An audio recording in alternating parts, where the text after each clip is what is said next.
Excuse me, because I don't know where to look on this thing. More serious note, today I'm going to be doing a demo on the Freeform Sculpt. This is a smooth-on product. I purchased it at Reynolds in Orlando. It's a really awesome company. Highly recommend it if you haven't been there. And just to introduce myself, my name is Adriana Perkowski. So a few things that you're going to need in order to get started is obviously your Freeform Sculpt product. This is a two-part epoxy, so you have a part A and a part B. A cup is pretty handy. You could put water in it, which is what I'm going to do, and water helps with the product itself. You're also supposed to wear long sleeves, so that's why I have my long sleeve shirt on. You also are going to want gloves because of mixing this product. You mix it with your hands. A squirt bottle that has different settings on it, so you can squirt like hard or mist or whatever, is also super helpful. This product actually doesn't have any silica in it, which is really great, but they still recommend using a respirator, and I'm not going to use one today because obviously if I were to use that, you wouldn't be able to understand me, but this stuff is pretty stinky, so a respirator is probably a very good idea, and it's a good investment anyways if you don't already have one as an artist. And then lastly, I just have this fun little box of sculptor's tools. A lot of them are the same as ceramics. A serrated rib tool and some different tools that you could use for carving and designs. I am currently working on a project for my senior project. You'll note that there's a bunch of wax on it because originally this was going to get put into a two-part sand mold and get casted into iron, but thanks Corona, that's not happening this semester. So instead I switched to this other awesome product that I can actually put right on top. You'll notice that I've already done a little bit of it to show you how it works once it's fully cured. And yeah, let's get to it.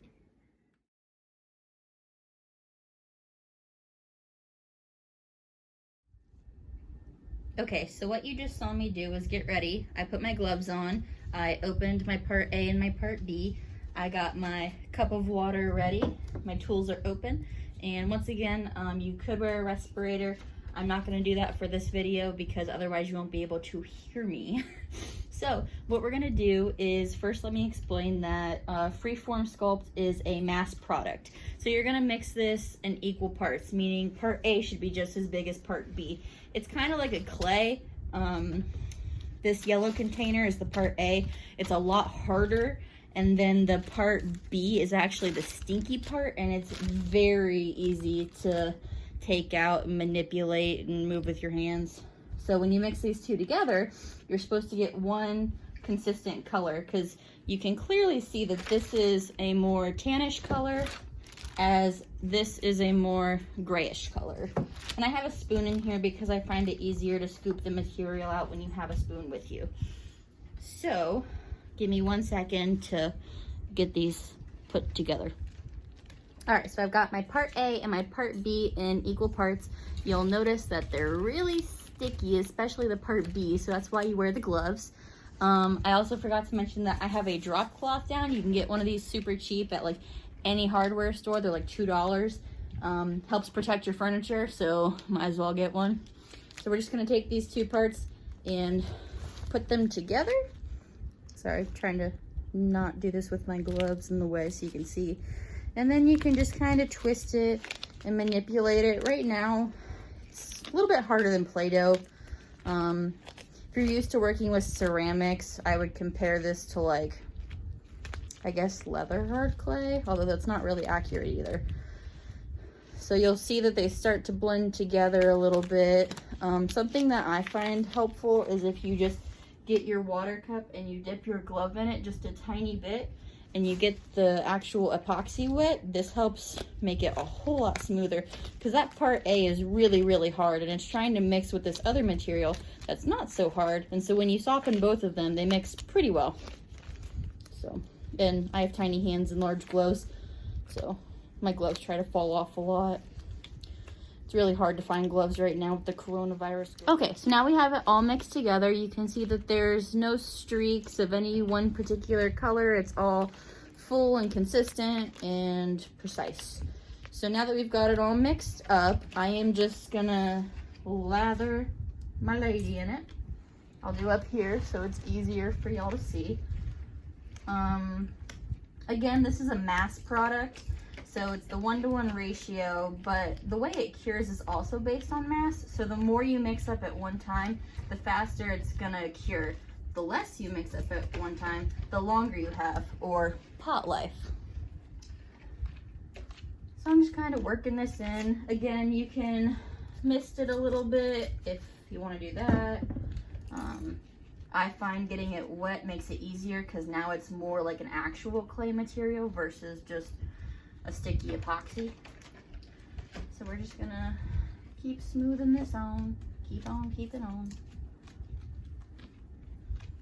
I have a lot of surface to cover, as you can see, so that's why I mixed a bit. It's also important to test your material first. I wasn't entirely sure how this product would react to being on top of wax because, well, I've never used it before. So I had a little piece of wax and I did a sample tile just to make sure that it would actually adhere, and it does. And this product does a really good job of adhering to itself as well. So once this fully cures, I'll be able to add more wet stuff next to it and even on top of it, and it'll cure just fine. It can actually go up to 2 inches thick. So now we have it all on this arm. It's nice and smooth. You can get all your little tools. I'm gonna use this serrated red tool, and you can just kind of work some lines into there, add some texture. I'm going for more of a tree barky type look, so I'm just adding some background lines right now. Something a little more faded. I noticed that if you're gonna be putting the clay on top of the clay, it also helps if you do a little bit on the edges, so it has something to stick to, like a little bit of a tooth. So I'm all done with that.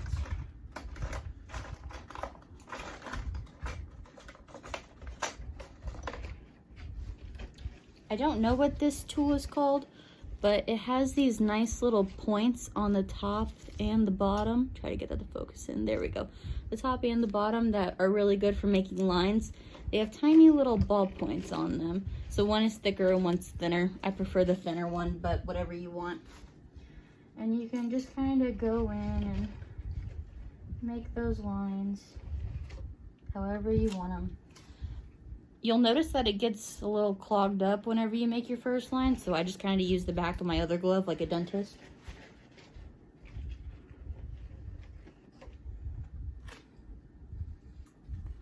And you can add in little circles, other little lines.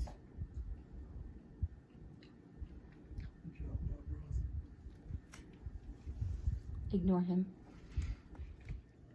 So this is what it looks like fully cured. Like I said, it's a mass product, so it just depends on how much you mix, how long that is.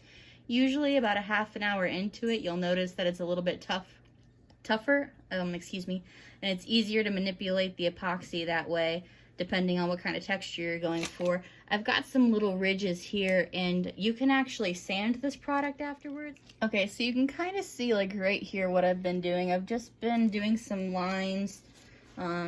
If you look right here, there's a tiny little circle. So that's all I'm doing is just adding in these lines. I was using the thick end. I wanted the thin one. And so I just repeat this over and over again. This is a detailed shot of the wet epoxy that I just put on for you guys, just kind of showing you the detail. You'll see that there's like some little boogers over here, but that's what we're gonna fix on the dried surface that I have down here. There's a couple of them right there, a few over there. This stuff's pretty easy to clean up too, so it's pretty awesome. You'll also notice I took my gloves off. That's because I'm not using the wet product anymore. Every time that you mix a batch, you're gonna need a new pair of gloves because it gets really, really sticky as it starts to cure. And you wanna make sure that you cover up your material as well so it's not being exposed to all the air around you. So just kind of cover those up. I have a little piece of our 60 grit paper. And I'm just gonna go in and lightly, I'm not gonna, you know, destroy my piece, but very lightly, I'm just gonna go in and knock some of these little boogers off. That way I can prime it and paint it much easier. I have these little valleys where I carved in, so you can actually bend your piece of sandpaper in half and create a nice little crispy edge to go inside of these two. Help clear those out. Something else I forgot to mention about this product too, I want my product to adhere to the surface that I'm putting it on, but if for some reason you didn't want that to happen, you can actually buy what's called Ease Release 200 or 205, which is available from Smooth On to prevent adhesion. So if you were putting this on something like glass or metal or resin surfaces that are non-porous, you can use that release agent, so that way it'll come off of that and not stick to it forever like this will. So you'll notice right here, I already went ahead and knocked all those yuck boogers off. You can just take any old ordinary chip brush or anything like that and get into these valleys where there's dust and get them out, so that way your paint can adhere well. So you can just kind of, you know, brush that off. This is probably the part where you would definitely want to be wearing a respirator. And now, easy breezy, beautiful. We have nice, cleaned out, beautiful, smooth lines. Just a few other side tips that I want to make sure get noted. You want to be working with this in a well-ventilated area. You have fans, you have windows open, you're outside, you're hooked up to a vent itself, something like that, so that way all those fumes are getting out of your way. You have a working time about 1.5 hours. That's why I said after that 30-minute mark is when it starts to harden up and you can do a lot of the sculpting in that stage of it. It can be sanded, shaped, painted, all that great stuff. As I mentioned earlier, it does not have any silica, so woohoo.